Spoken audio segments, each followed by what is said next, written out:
Why was wallpaper so deadly in the Victorian era? Victorian times were all about showing off. People wanted their homes to look rich. They wanted fancy things, bright colors. And green was a big one. It was fresh, it felt natural, like trees and fields. But it was hard to get a really good green color. Dyes back then were often dull. They faded fast. So when new ways to make green came along, people loved them. In 1775, a Swedish chemist named Carl Wilhelm Scheele made a new pigment. It was a copper arsenite compound. He called it Scheele's green. This green was amazing. It was bright, it was vibrant. It didn't fade easily. It was everything Victorian people wanted, and it was cheap to make. This meant even people who weren't super rich could afford it. So Scheele's green became very popular. It was in everything, not just wallpaper. People used it in paints for their wall. They put it in clothes. It colored toys. It was in artificial flowers. It even showed up in food coloring sometimes. Imagine that, putting poison in food. It was a different time. People didn't know then what we know now. They saw the color and they liked it. Later in 1814, another green pigment came out. This was called Paris green, or emerald green. It was copper acetoarsenite, and it was even brighter than Scheele's green. It was also very stable. This made it even more popular for wallpaper. Manufacturers loved it. It made their products stand out. It looked luxurious. It looked expensive. But it wasn't. And that was the problem. These beautiful greens had a dark secret. They had arsenic in them. A lot of arsenic. People just didn't realize how dangerous it was, or how it could get out of the wallpaper and into their homes.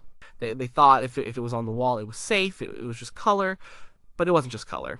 It was poison, slowly spreading through their homes. The desire for beauty outweighed caution. Or maybe there was no caution at all. Most people didn't even know what arsenic was. They didn't understand chemistry. They trusted the things they bought. They trusted the manufacturers. And the manufacturers were happy to give them what they wanted: bright, long-lasting green. Even if it was deadly, homes started to look more colorful, more lively, but a hidden danger grew with each layer of green. Kids' rooms, dining rooms, drawing rooms, all started to be covered in this attractive, affordable green. People loved it, they bought more, and the problem grew bigger. This was the start of a silent killer in Victorian homes. It was a beautiful killer, and it was everywhere. Arsenic is a natural element. It's in the earth. But it's also a powerful poison. Even in small amounts, it can kill you. For a long time, people knew arsenic was toxic. It was used to kill rats, it was used in medicines sometimes in tiny amounts, but most people didn't think about it being in their house paint or wallpaper. The problem started with how these green pigments were made. Scheele's green, for example, was made by mixing copper sulfate with arsenic trioxide. This mix created a bright green compound. The arsenic was a key part of the color. Without it, you couldn't get that specific, vivid shade of green. It was chemical magic, but deadly magic. Paris green was even more dangerous. It was a stronger compound, it had more arsenic in it. This pigment was made by boiling copper acetate with arsenic trioxide. The result was a stunning emerald color. Manufacturers loved it. It was rich, deep, and it stayed bright for a long time. It didn't fade in sunlight like other colors. This was a big selling point. These pigments were cheap to make too. Arsenic wasn't expensive, and the process was simple, so wallpaper companies could produce rolls and rolls of beautiful green wallpaper for little money. This meant they could sell it for a good price. Everyone won, or so they thought. The company made money. The buyer got a pretty home. But the arsenic was always there. When these pigments were used in wallpaper, they weren't just mixed into the paper pulp. They were painted on top. The green was often a thick layer. It was part of the design. Sometimes it was even raised, creating a textured pattern, and this made it even worse. The arsenic wasn't trapped, it was right there, on the surface. Think about it. A wallpaper factory. Workers mixing these chemicals, they didn't have protective gear like we do today. They breathed in the dust. They touched the wet dyes. Many factory workers got sick. Some died, but their illness was often put down to factory work or poor health. No one really connected it to the green pigment itself. They just knew it was a hard job. Then the wallpaper went into homes. People hung it on their walls. They touched it. They breathed the air around it. And the arsenic started its work. It wasn't a sudden poisoning, usually. Chronic. It built up in the body over time. This made it hard to figure out what was causing the sickness. Their doctors didn't think to look at the walls. The amount of arsenic in these wallpapers was huge. Some samples from the time showed truly astonishing levels. We're talking about grams of arsenic per square meter of paper. Imagine putting that on your walls. It would be like putting a fine layer of poison dust all over your room. And that's pretty much what it was. A silent, slow, acting killer disguised as beauty. The science of bright green, it turned out, was the science of death. So the arsenic was in the wallpaper. But how did it get from the wall into people's bodies? It wasn't like eating it directly. The poison spread in a few ways, and Victorian homes made it all much worse. First, there was the dust. The wallpaper gets old. It flakes. The paper itself gets dry and brittle. When people walked past or bumped the wall, tiny bits of green pigment would flake off. These tiny particles would float in the air. People would breathe them in. Children playing on the floor were especially at risk. Dust settled everywhere, on toys, on food, on furniture. Imagine a child crawling on the floor. They pick up a toy. The toy has a thin layer of arsenic dust on it. They put the toy in their mouth. Or they put their dusty hands in their mouth. It was a common way for arsenic to enter the body. This was especially dangerous for babies and young children. Their bodies are smaller. They are more vulnerable to poisons. Then there was humidity. Victorian homes could be damp, and especially in winter, or in houses without good insulation. When the wallpaper got damp, the arsenic compounds could become more active. They could leach out of the paper. This made it easier for particles to become airborne when the paper dried and flaked again. But the most insidious way arsenic spread was through gas. This is a bit more scientific, but important. Mold often grew on damp wallpaper, especially in those poorly ventilated Victorian homes. Certain types of mold, when they grew on arsenic compounds, could turn the arsenic into a gas. This gas was called arsine gas. Arsine gas is incredibly toxic. It's colorless. It doesn't have a strong smell. So people wouldn't know they were breathing it in. This gas would fill the room. Bedrooms where people spent many hours sleeping. The longer you were in a room with arsine gas, the more you breathed it in, and the more poison built up in your system. Gas lighting also played a role. Victorian homes used gas lamps for light. These lamps produced heat and moisture. They also used up oxygen and created carbon dioxide. This made the air quality in homes poor. The heat from the gas lamps could help to dry out the wallpaper, making it more likely to flake. And the general stuffiness of the rooms meant any airborne arsenic, whether dust or gas, would hang around longer. It wouldn't be quickly aired out. People didn't often open windows much in winter. They wanted to keep warm. So homes were often closed up tight. This created a perfect little sealed environment for arsenic to circulate. Day after day, week after week, month after month. The poison was always there, silently attacking the people living in the house. It wasn't just old, flaking paper either. Even new paper could release particles. The very act of hanging the paper released dust, or if someone rubbed against the wall, fine particles could be dislodged. It was a constant, low-level exposure, a slow drip of poison into the lives of unsuspecting families. People got sick. That was clear. But they didn't know why. The symptoms of chronic arsenic poisoning are tricky. They are vague. They can look like a lot of other common illnesses. This made it hard for doctors to figure out what was going on.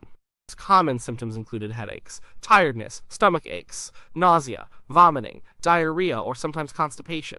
People would feel generally unwell. They'd lose their appetite, they'd lose weight.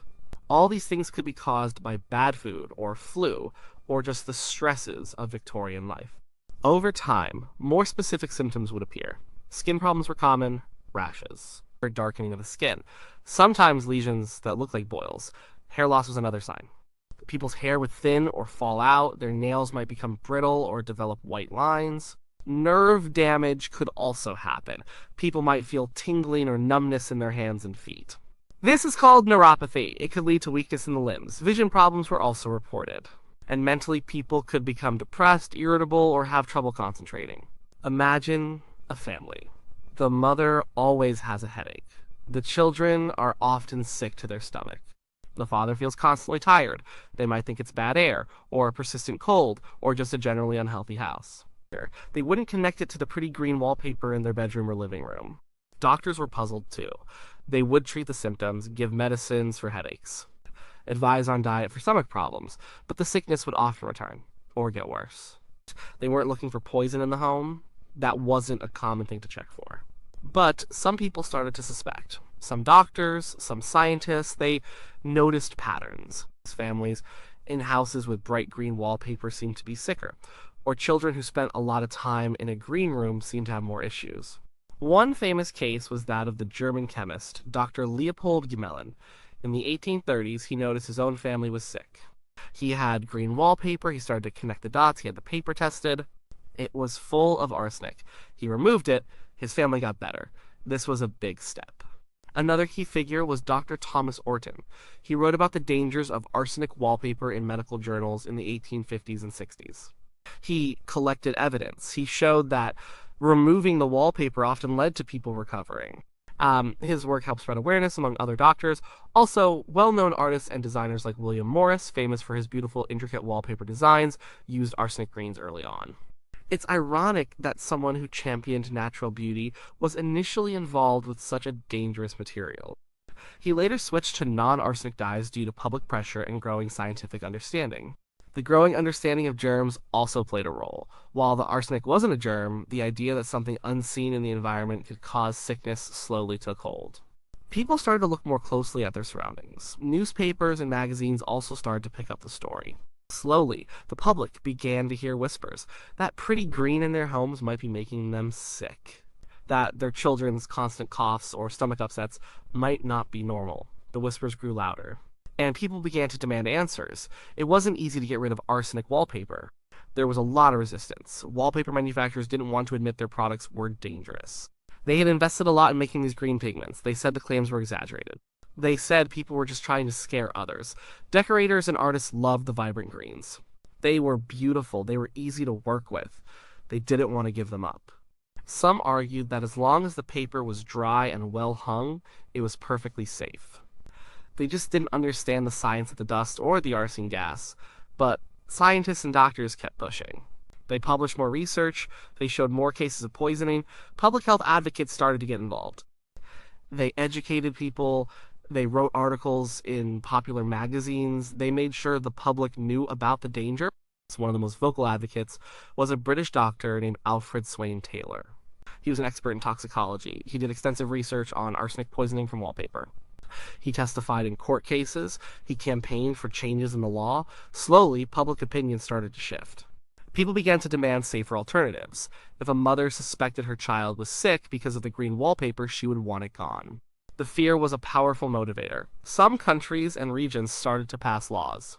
For example, in Germany, there were early regulations limiting arsenic in wallpaper.